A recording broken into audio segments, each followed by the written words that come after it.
Hello everyone, welcome back to C++ programming course. Previous వీడియోలో మనం variables గురించి మాట్లాడుకున్నాం కదా. వేరియబుల్స్ని ఎలా డిఫైన్ చేయాలంటే డిక్లేర్ ఆర్ ఇనిషియలైజ్ చేయాలి. అండ్ ఇనిషియలైజ్ చేసిన తర్వాత ఆ వేరియబుల్స్ని మన ప్రోగ్రాంలో ఎలా యాక్సెస్ చేయాలి అనేది మనం ప్రీవియస్ వీడియోలో డిస్కస్ చేసుకున్నాం. ఓకే, ఒకసారి నేను రివిజన్ చేస్తాను. మనం ఏదైనా ఇంటిజర్ని డిఫైన్ చేస్తాం అనుకో, ఇంట్ some number equals to 1 2 3. So ఇలా వేరియబుల్ని మనం ఇనిషియలైజ్ చేస్తే ఇదేమవుతుంది, మన ర్యామ్ ఉంటుంది కదా, ఆ ర్యామ్ మెమరీలో ఈ వేరియబుల్ నేమ్తో మనకు బ్లాక్ క్రియేట్ అవుతుంది. దీంట్లో వాల్యూ స్టోర్ అవుతుంది అండ్ ఈ వేరియబుల్ నేమ్ వచ్చేసి దీనికి అసైన్ అవుతుంది. ఇప్పుడు ఈ వేరియబుల్ని మనం మన ప్రోగ్రామ్లో యూజ్ చేయాలి అంటే ఈ వేరియబుల్ నేమ్తో మనం యాక్సెస్ చేస్తాం. ఇంకేస్ మనం ప్రింట్ చేయాలనుకుంటే cout number.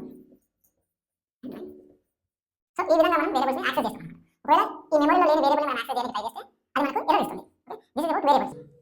And today will discuss about scope of the variable scope అంటున్నాం కదా. ఈ స్కోప్ అంటే ఏంటంటే availability of accessing variable.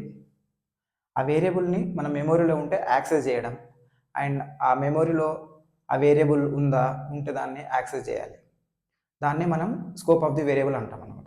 Simple టర్మ్స్లో చెప్పాలంటే స్కోప్ అంటే ఆ వేరియబుల్ యొక్క లైఫ్ టైంని, ఎప్పుడు ఆ వేరియబుల్ అనేది క్రియేట్ అయింది మెమొరీలో, అండ్ మెమొరీ నుండి ఎప్పుడు డిలీట్ అయింది, దాన్ని ఎలా యాక్సెస్ చేయాలి అనే దాని గురించి చెప్పేదే స్కోప్ అన్నమాట. సో ఈ వేరియబుల్స్ ఈ మన ప్రోగ్రాంలో కొన్ని వేరియబుల్స్ ఎలా మనకు అవైలబుల్గా ఉండాలి అంటే త్రూఅవుట్ ది ప్రోగ్రామ్ అనేది మనకు అది అవైలబుల్గా ఉండాలి. అంటే మనం లెట్స్ 1000 లైన్స్ ఆఫ్ కోడ్ ఉందనుకో, మనం ఎక్కడి నుండి ఏ లైన్లో మనము ఆ వేరియబుల్ని యాక్సెస్ చేసినా సరే అది అనేది మనకు యాక్సెస్ అవ్వాలి ఆ వేరియబుల్. అండ్ ఇంకోటి ఏంటంటే కొన్ని వేరియబుల్స్ అనేవి ఓన్లీ సర్టెన్ బ్లాక్ ఆఫ్ కోడ్లో మాత్రమే యాక్సెస్ అవ్వాలి, మిగతా వేరే బ్లాక్ ఆఫ్ కోడ్లో యాక్సెస్ అనేది అవ్వకూడదు. సో వీటిని 2 టైప్స్గా డివైడ్ చేశారు అన్నమాట. ఒకటి ఏంటంటే లోకల్ వేరియబుల్స్, సెకండ్ వచ్చేసి గ్లోబల్ వేరియబుల్స్. ఓకే, సో వీటి గురించి మనం ఒకసారి మాట్లాడుకుందాం. First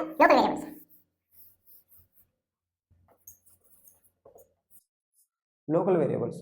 Local variables are variables those are defined within a block or region, and those variables are accessed within that region only. అంటే మనకి ఈ వేరియబుల్స్ అనేవి ఒక సర్టెన్ రీజియన్లో మాత్రమే మనం వాటిని డిఫైన్ చేస్తాం కదా. ఆ డిఫైన్ చేసిన తర్వాత ఆ రీజియన్లో మాత్రమే ఆ వేరియబుల్స్ అనేవి యాక్సెస్ అవ్వాలి. అండ్ వేరే రీజియన్లో ఆర్ వేరే బ్లాక్లో ఈ వేరియబుల్స్ అనేవి యాక్సెస్ అవ్వద్దు. సో దీని స్కోప్ అనేది ఆ బ్లాక్లో మాత్రమే ఉంటుందన్నమాట. సో అలాంటి వేరియబుల్స్ని మనం లోకల్ వేరియబుల్స్ అంటాం. ఈ లోకల్ వేరియబుల్స్ని ఈ లోకల్ స్కోప్ ఎలా ఉంటుందంటే, ఇది ఓపెన్ కర్లీ బ్రేస్, ఇది క్లోజ్ కర్లీ బ్రేస్ కదా. సో దీంట్లో మనం వేరియబుల్స్ డిఫైన్ చేసిన తర్వాత int age ఈక్వల్స్ 25, ఈ బ్లాక్లో మనము ఈ వేరియబుల్ అనేది ఇక్కడ మనం డిఫైన్ చేసాం. ఈ వేరియబుల్ అనేది ఈ బ్లాక్ లోపల మాత్రమే యాక్సెస్ అవుతుంది, వేరే బ్లాక్లో ఇది యాక్సెస్ అవ్వదు. ఇక్కడ స్కోప్ ఇక్కడ స్టార్ట్ అవుతుంది, ఈ లైన్ దగ్గర ఎండ్ అవుతుంది అనమాట. సో వీటినే లోకల్ వేరియబుల్స్ అంటాం. ఈ బ్లాక్ ఇక్కడ ఓపెన్ అవ్వడం, క్లోజ్ అవ్వడం, ఇలాంటి వాటికి బెస్ట్ ఎగ్జాంపుల్ ఏంటంటే మన మెథడ్, మనం ప్రీవియస్ కోడ్లో రాసుకున్నాం కదా, మెయిన్ మెథడ్ ఉంది కదా, ఇంట్ మెయిన్. చూడండి ఇక్కడ స్కోప్ అనేది స్టార్ట్ అవుతుంది అండ్ లాస్ట్లో మనం ఏం పెడుతున్నాం, రిటర్న్ 0 తర్వాత ఈ కర్లీ బ్రేస్ అనేది క్లోజ్ చేస్తున్నాం. సో ఇక్కడ ఏమవుతుందంటే ఈ స్కోప్ అనేది ఇక్కడ ఎండ్ అవుతుంది, ఇక్కడికి. ఇది లోకల్ స్కోప్. సో ఇందులో మనం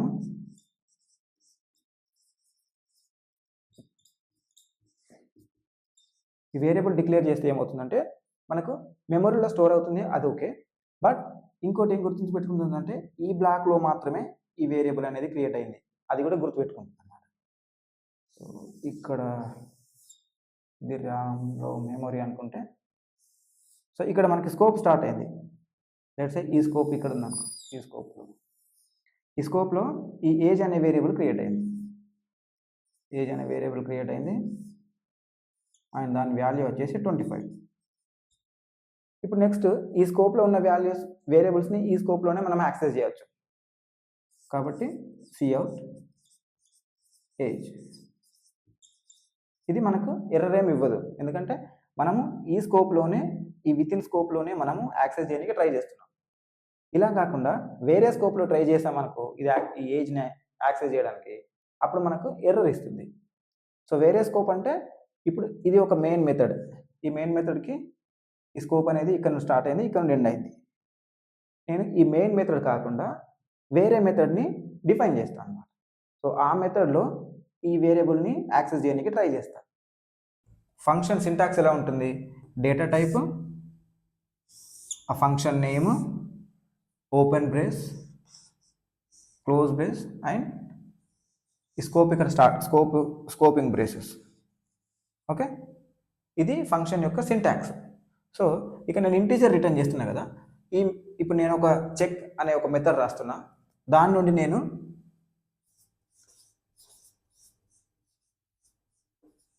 ఇక్కడ రిటర్న్ టైప్ మెన్షన్ చేయాలి కదా, ఇక్కడ నేను వాయిడ్ అని ఇస్తున్నా. వాయిడ్ అంటే ఏంటంటే, ఒకవేళ నువ్వు ఈ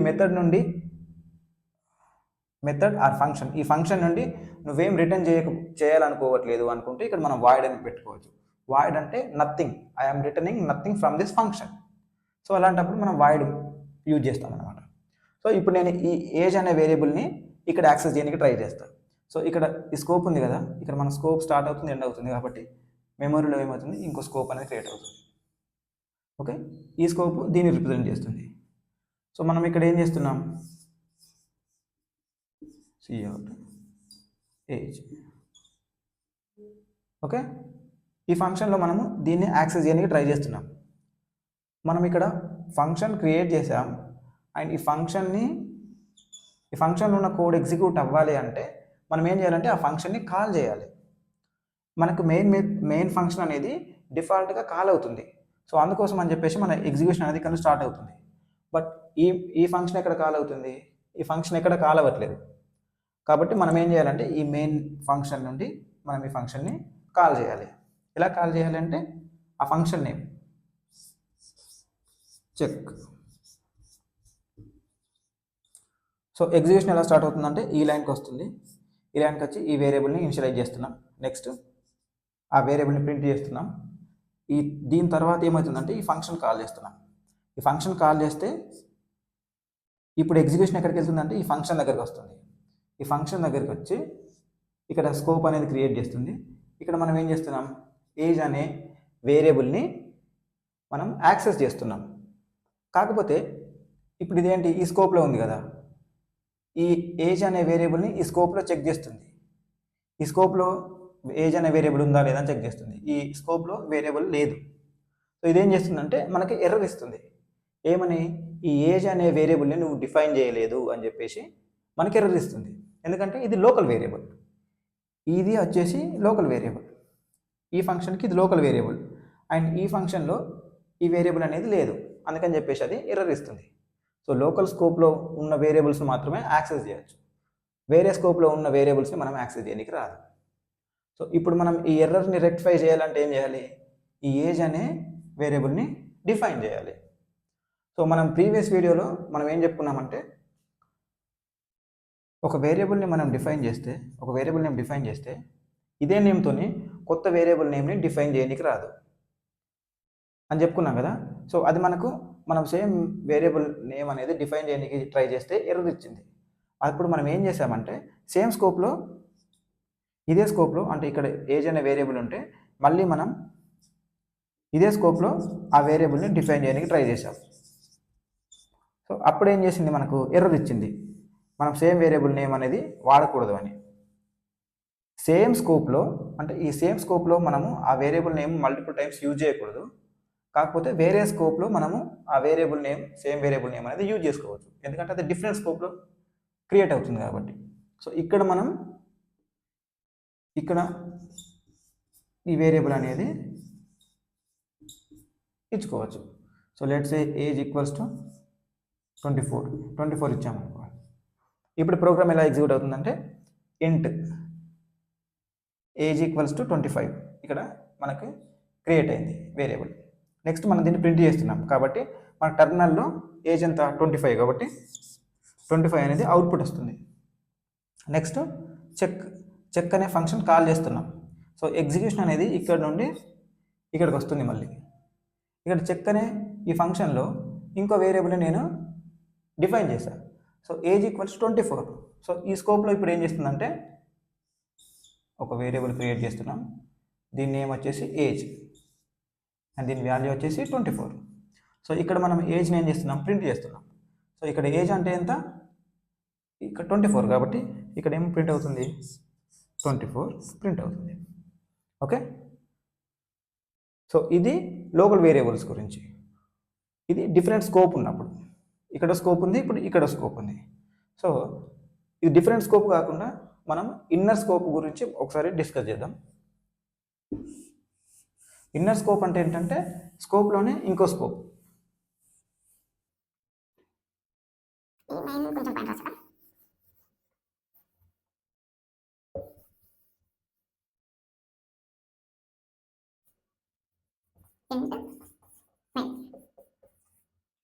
ఇక్కడ నాకు ఇంట్ ఏజ్ ఈక్వల్స్ 25 దాని స్కోప్ స్టార్ట్ అవుతుంది, ఇక్కడ స్కోప్ అనేది ఎండ్ అవుతుంది. ఓకే, ఇది స్కోప్. సో నేను ఇక్కడ సిఅవుట్ ఏజ్ అంటే 25 అవుతుంది. ఓకే, నేను ఇక్కడ ఏం చేస్తున్నాను అంటే మళ్ళీ స్కోప్ క్రియేట్ చేస్తున్నాను. స్కోప్లో స్కోప్ అన్నమాట. సో ఇది సమ్వాట్ ఇలా స్కోప్ని క్రియేట్ చేస్తున్నాను అనుకున్నాం. ఓకే, ఈ స్కోప్లో నేను మళ్ళీ ఏం చేస్తున్నానంటే ఇది ఇక్కడ నేను ఇంట్ some number equals to 10 and నేను ఇక్కడ ఏం చేస్తున్నానంటే సిఅవుట్ ఈ నేమ్ని ప్రింట్ చేస్తున్నాను. ఓకే, ఇక్కడ నా స్కోప్ ఇక్కడ ఎండ్ అయిపోతుంది అనుకో. సో ఇలాంటి కేసులో ఏమవుతుందంటే ఈ స్కోప్లో ఇది ఇన్నర్ స్కోప్, ఇది వచ్చేసి అవుటర్ స్కోప్. అవుటర్ స్కోప్లో డిఫైన్ చేసిన వేరియబుల్స్ని మనం ఇన్నర్ స్కోప్లో యాక్సెస్ చేయడానికి పాసిబుల్ అవుతుంది. కాకపోతే ఈ ఇన్నర్ స్కోప్లో ఉన్న వేరియబుల్స్ని మనము అవుటర్ స్కోప్లో యాక్సెస్ చేయడానికి రాదు. ఎందుకంటే ఇక్కడ నాకు స్కోప్ ఇక్కడ స్టార్ట్ అయింది కాబట్టి ఇక్కడ నా వేరియబుల్ అనేది క్రియేట్ అయింది. సో దీనికి ఏజ్ అనేది ఒక వేరియబుల్ క్రియేట్ అయింది మెమొరీలో. ఓకే, ఇప్పుడు నేను దీన్ని యాక్సెస్ చేస్తే దానికి వాల్యూ ఏమొస్తుందంటే 25 వస్తుంది. ఓకే, నెక్స్ట్ నాకు ఇక్కడ ఇంకో స్కోప్ స్టార్ట్ అయింది. ఈ స్కోప్లో నేను ఏం డిఫైన్ చేశానంటే నెంబర్ ఈక్వల్స్ టు 10 అని డిఫైన్ చేశాను. సో ఇలా క్రియేట్ అయింది ఇక్కడ నా నేమ్. నెక్స్ట్ ఏమైందంటే ఇక్కడ నేను దీన్ని ప్రింట్ చేశాను. ఈ నెంబర్ వాల్యూ ఎంత 10 ప్రింట్ అవుతుంది. ఆల్రెడీ ఈ అవుటర్ స్కోప్లో మనము వేరియబుల్ డిఫైన్ చేసాం కాబట్టి మనం ఇక్కడ యాక్సెస్ చేయొచ్చు. సిఅవుట్ ఏజ్ అని చెప్పేసి అప్పుడు ఈ ఏజ్ ఎంత 25 అయితే ఇక్కడ ప్రింట్ అవుతుంది. నెక్స్ట్ ఏమవుతుందంటే ఇక్కడ ఈ లైన్ ఎగ్జిక్యూట్ అయినప్పుడు ఏమవుతుందంటే ఈ స్కోప్ అనేది ఇక్కడికి ఎండ్ అయిపోతుంది. ఈ స్కోప్ అనేది ఇక్కడ ఎండ్ అయిపోయినప్పుడు ఏమవుతుందంటే ఈ స్కోప్ లోపల మనం డిఫైన్ చేసిన వేరియబుల్స్ అన్ని, అంటే డిఫైన్ చేయడం అంటే ఇది యూజ్ చేయడం, ఇది యాక్సెస్ చేయడం, ఇది డిఫైన్ చేయడం అంటే ఇనిషియలైజ్ చేయడం కానీ లేదా డిక్లేర్ చేయడం కానీ. సో ఈ వేరియబుల్స్ అనేవి ఏమవుతాయి అంటే మెమొరీలో నుండి డిలీట్ అయిపోతాయి. ఇప్పుడు ఈ కంప్లీట్గా ఈ స్కోప్ అనేది డిలీట్ అయిపోయింది. ఓకే, ఇప్పుడు మనం ఈ స్కోప్ అయిన తర్వాత నెక్స్ట్ సిఅవుట్ అంటే మనం ప్రింట్ చేయడానికి ట్రై చేస్తున్నాం. ఈ నెమ్ను ప్రింట్ చేయడానికి ట్రై చేస్తాం. మనకు ఈ నెమ్ అనే వేరియబుల్ మనం ప్రోగ్రామేటికల్గా ఇక్కడ రాసాం, మనకు కనిపిస్తుంది. కాకపోతే ఈ స్కోప్ కంప్లీట్ అయిపోయింది కాబట్టి ఈ వేరియబుల్ అనేది మెమొరీ నుండి డిలీట్ అయిపోయింది. So we are trying to access a variable which is not there in the memory. So ఇప్పుడు ఏం చేస్తుంది, ఇది ఎర్రర్ ఇస్తుంది మనకి. ఏమైనా ఎర్రర్ ఇస్తుంది, సో నువ్వు యాక్సెస్ చేయాలనుకున్న వేరియబుల్ అనేది మెమొరీలో లేదు. మెమొరీలో లేకపోతే మనం ఆబ్వియస్గా మనం దాన్ని యాక్సెస్ చేయలేము. సో అందుకనే మనం ఇన్నర్ స్కోప్లో ఉన్న వేరియబుల్ని అవుటర్ స్కోప్లో మనం యూజ్ చేయడానికి రాదు. ఓకే, ఇది లోకల్ వేరియబుల్స్ గురించి. నెక్స్ట్ కాన్సెప్ట్ వచ్చేసి గ్లోబల్ వేరియబుల్స్. గ్లోబల్ వేరియబుల్స్ అంటే గ్లోబల్గా యాక్సెస్ ఉండాలన్నమాట. వేరియబుల్స్ అనేవి ఒకసారి డిఫైన్ చేస్తే వాటిని మనం త్రూ అవుట్ ది ప్రోగ్రామ్ అనేది యాక్సెస్ చేయగలగాలి. అలాంటి వాటిని మనం గ్లోబల్ వేరియబుల్స్ అంటాం. సో ఈ గ్లోబల్ వేరియబుల్స్ అనేవి ఎలా రాస్తామంటే స్కోప్లో రాయకుండా, అంటే లోకల్ స్కోప్ లాగా రాయకుండా అన్ని ఫంక్షన్స్కి పైన రాస్తాం అన్నమాట. సో ఈ హ్యాష్ ఇంక్లూడ్ ఇది యాజ్ ఇట్ ఈస్గా యూజింగ్ నేమ్ స్పేస్ ఈ లైన్ నేను ఇప్పుడు రాయట్లేదు, ఎందుకంటే మనం ప్రతిసారి రాయాల్సిందే కాబట్టి. సపోజ్ ఇక్కడ నా మెయిన్ ఫంక్షన్ ఉంది, ఇక్కడ సమ్ కోడ్ అనుకో, ఇంతకు ముందు రాసుకున్న ఫంక్షన్ ఉంది కదా, చెక్. ఇక్కడ ఏముంది, ఇంట్ age equals to 20, cout age. ఇక్కడ ఇంట్ సమ్ నమ్ equals to let's say 50, cout return 0. So ఈ గ్లోబల్ వేరియబుల్స్ అనేవి మనం ఎక్కడ డిఫైన్ చేస్తామంటే ఈ ఫంక్షన్స్ అన్నింటి పైన డిఫైన్ చేస్తాం. యూజింగ్ నేమ్ స్పేస్ ఎస్టీడీ దానికి కింద ఈ ఫంక్షన్స్ అన్నింటి పైన ఇక్కడ డిఫైన్ చేస్తాం. ఇంట్ లెట్స్ ఇది నంబర్ అని రాద్దాం, నెంబర్ ఈక్వల్స్ టు 100. సో ఇది గ్లోబల్ వేరియబుల్. ఈ వేరియబుల్ని మనము త్రూ అవుట్ ది ప్రోగ్రామ్ ఎక్కడైనా యాక్సెస్ చేయొచ్చు. ఈ ఫంక్షన్లో మనం యాక్సెస్ చేయాలి అనుకుంటే ఇక్కడ కూడా మనం యాక్సెస్ చేసుకోవచ్చు. సిఅవుట్ నంబర్ ఇక్కడ కావాలనుకుంటే ఇక్కడ యాక్సెస్ చేసుకోవచ్చు.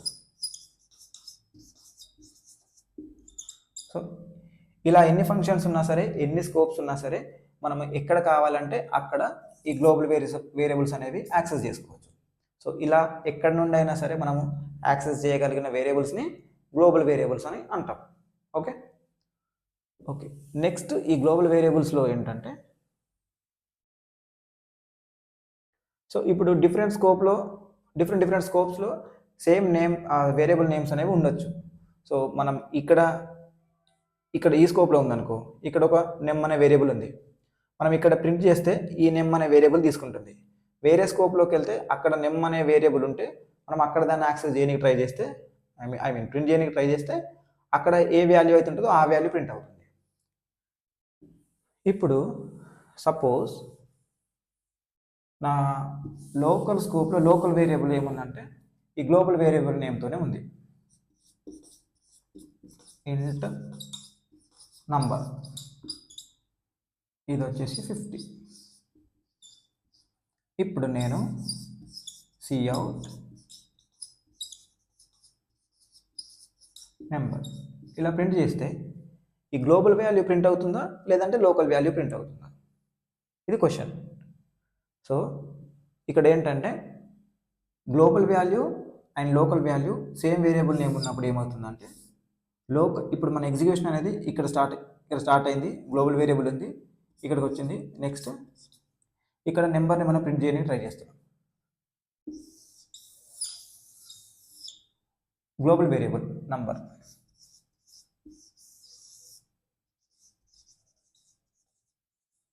అండ్ ఈ స్కోప్లో లోకల్ వేరియబుల్ నెంబర్ వాల్యూ వచ్చే 50.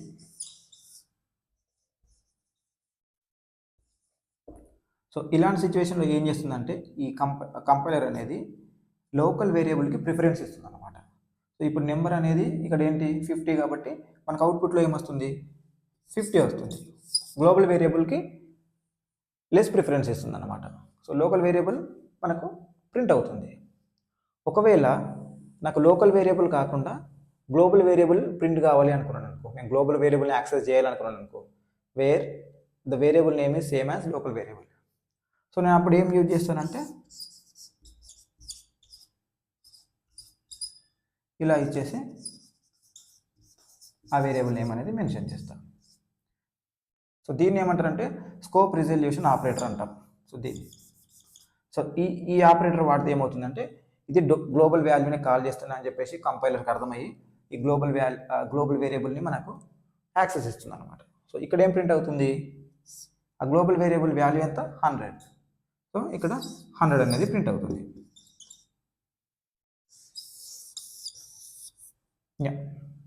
ఇది లోకల్ వేరియబుల్స్ గురించి అండ్ గ్లోబల్ వేరియబుల్స్ గురించి. ఇక్కడ నేను ఆల్రెడీ ఫైల్ క్రియేట్ చేసి వేరియబుల్ స్కోప్ అనే ఫైల్ క్రియేట్ చేసి బేసిక్ కోడ్ అనేది రాశాను. ఇక్కడ ఇది మెయిన్ ఫంక్షన్ ఇక్కడ స్టార్ట్ అవుతుంది కదా, ఈ స్కోప్లో నేను ఏజ్ అనే వేరియబుల్ డిఫైన్ చేశాను. ఈ వేరియబుల్ నేను ఇక్కడ యాక్సెస్ చేస్తున్నాను. నెక్స్ట్ ఈ చెక్ అనే ఫంక్షన్ కాల్ చేస్తున్నాను. ఈ చెక్ అనే ఫంక్షన్ కాల్ చేసినప్పుడు ఎగ్జిక్యూషన్ అనేది ఇక్కడికి వస్తుంది. ఇక్కడ ఇంకో స్కోప్ అనేది క్రియేట్ అవుతుంది. ఈ స్కోప్లో, ఈ మెయిన్ స్కోప్లో కాకుండా ఇక్కడ ఈ స్కోప్లో లైన్ నెంబర్ 5 to 7 ఈ స్కోప్లో నేను లైన్ నెంబర్ 11లో డిఫైన్ చేసిన వేరియబుల్ని యాక్సెస్ చేయడానికి ట్రై చేస్తున్నాను. సో మనం చెప్పుకున్నాం కదా, ఒక స్కోప్లో మనం డిఫైన్ చేసిన వేరియబుల్ని వేరే స్కోప్లో మనం యాక్సెస్ చేయడానికి రాదు. సో ఇక్కడ ఆల్రెడీ మనకి ఎర్రర్ చూపిస్తుంది. ఒకసారి రన్ చేసి చూద్దాం. లోకల్ వేరియబుల్స్ అనేవి ఇలా యాక్సెస్ చేయకూడదు. G++ variable scope. ఇక లైన్ నెంబర్ 6లో మనకి ఎర్రర్ ఇస్తుంది. Use of undeclared identifier age. అంటే ఈ ఏజ్ అనేది మనం డిక్లేర్ చేయలేదు అని చెప్పిస్తుంది. ఓకే, ఇది ఈ స్కోప్లో లేదు, ఈ స్కోప్లో ఉంది. మనం ఈ స్కోప్లో యాక్సెస్ చేయడానికి ట్రై చేస్తున్నాం. సో ఇది లోకల్ వేరియబుల్ని మనం వేరే స్కోప్లో యాక్సెస్ చేయలేము అని చెప్పడానికి ఎగ్జాంపుల్. ఈ ఎర్రర్ని మనం రెక్టిఫై చేయాలంటే ఇక్కడ మనం ఏజ్ ఈక్వల్స్ టు 24 ఇలా ఇస్తే ఇప్పుడు ఈ ఎర్రర్ అనేది పోయింది. మనం ఈ స్కోప్లో కూడా ఒక వేరియబుల్ అనేది డిఫైన్ చేస్తాం. ఇప్పుడు ప్రోగ్రామ్ రన్ చేస్తే సక్సెస్ఫుల్గా రన్ అవుతుంది. ఓకే, ఈ ఫస్ట్ 25 అనేది ఈ స్కోప్లో వాల్యూ, అండ్ ఇక్కడ ఫంక్షన్ అనేది ఇక్కడికి ఎగ్జిక్యూషన్ ఇక్కడికి వచ్చిన తర్వాత మనం ఇక్కడ ఏజ్ అనేది ఈ స్కోప్లో డిక్లేర్ చేసి వేరియబుల్ మళ్ళీ దాన్ని ప్రింట్ చేస్తున్నాం. ఓకే, నెక్స్ట్ ఇన్నర్ స్కోప్ గురించి మాట్లాడుకున్నాం కదా. ఈ లైన్ నేను తీసేస్తున్నాను, ఈ కోడ్. సో ఇప్పుడు ఏం చేస్తున్నా అంటే ఇన్నర్ స్కోప్ క్రియేట్ చేస్తున్నా. ఈ స్కోప్లో ఒక వేరియబుల్ క్రియేట్ చేస్తున్నా. So name equals to 1 to 80. నేను మళ్ళీ ఈ నమ్ అనే వేరియబుల్ని ప్రింట్ చేస్తున్నాను. సో మనం ఏం చెప్పుకున్నాం, అవుటర్ స్కోప్లో ఉన్న వేరియబుల్స్ని మనం ఇన్నర్ స్కోప్లో యాక్సెస్ చేయొచ్చు. కాకపోతే ఇన్నర్ స్కోప్లో మనం డిఫైన్ చేసిన వేరియబుల్స్ని అవుటర్ స్కోప్లో మనం యాక్సెస్ చేయడానికి పాసిబుల్ అవుతుంది. సో ఇక్కడ అవుటర్ స్కోప్ వేరియబుల్ ఏంటి, ఏజ్ని మనం ఇక్కడ యాక్సెస్ చేయొచ్చు. సో ఇక్కడ ఏజ్ అంటే 25 ప్రింట్ అవుతుంది. మళ్ళీ ఇక్కడ నెంబర్ ఎంత 1 to 80 ప్రింట్ అయ్యి నెక్స్ట్ మళ్ళీ ఏజ్ ప్రింట్ అవుతుంది. చూద్దాం ఇక్కడ ఎర్రర్ ఇస్తుందా లేదా అనేది.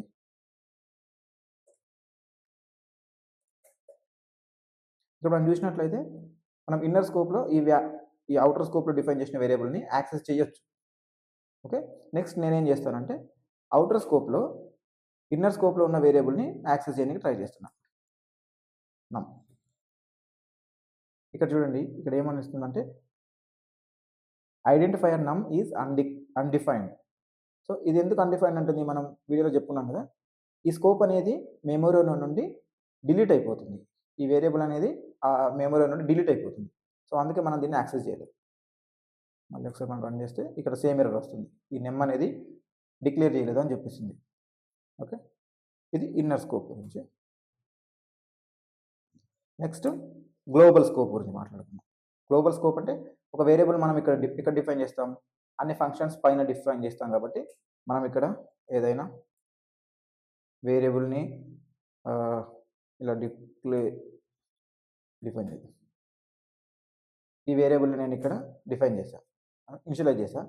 సో ఈ వేరియబుల్ని మనం ఎక్కడైనా వాడుకోవచ్చు. సపోజ్ నేను ఇక్కడ వాడుకోవాలనుకున్నాను అనుకో,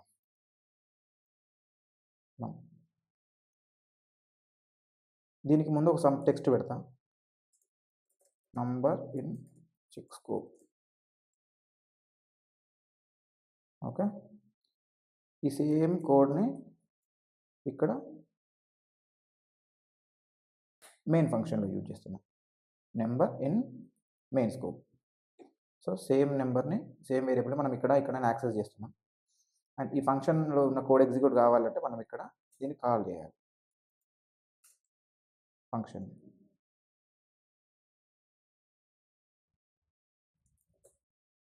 మళ్ళీ ప్రోగ్రామ్ రన్ చేస్తే ఎర్రర్ ఏం రాలేదు. ఇక్కడ చూడండి, number in check scope 1 to 3 and number in main scope 1 to 3 ఈ 2 స్టేట్మెంట్స్ అనేవి ప్రింట్ అవుతున్నాయి. అండ్ ఈ గ్లోబల్ వేరియబుల్ని మనం ఎక్కడైనా యాక్సెస్ చేయగలుగుతున్నాం. ఓకే, ఇది variable scope, global variable scope. Next మనం ఈ గ్లోబల్ వేరియబుల్ ఇంకేం చెప్పుకున్నాం, ఒకవేళ ఈ ఫంక్షన్ తీసేస్తున్నాం, global variable name and local variable name same ఉన్నప్పుడు ఏదినికి ప్రిఫరెన్స్ ఇస్తుంది, మనం యాక్సెస్ చేస్తే ఏ వేరియబుల్ అనేది యాక్సెస్ అవుతుంది అనేది ఒకసారి చూద్దాం. ఇప్పుడు 1280. Okay,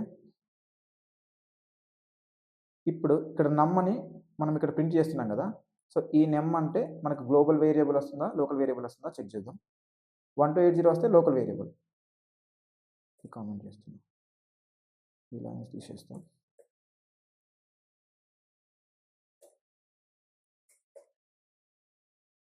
so number in main scope is 1280. 1280 అంటే లోకల్ వేరియబుల్కి ఇక్కడ ప్రిఫరెన్స్ ఇస్తుంది. ఒకవేళ మనము ఈ లోకల్ వేరియబుల్ కాకుండా గ్లోబల్ వేరియబుల్ని మనం యాక్సెస్ చేయాలి అంటే స్కోప్ రిజల్యూషన్ ఆపరేటర్ యూజ్ చేయాలి అనుకున్నాం కదా, అది ట్రై చేద్దాం. ఇది స్కోప్ రిజల్యూషన్ ఆపరేటర్. ఇది వేరియబుల్కి ముందు మనం ఇవ్వాలి.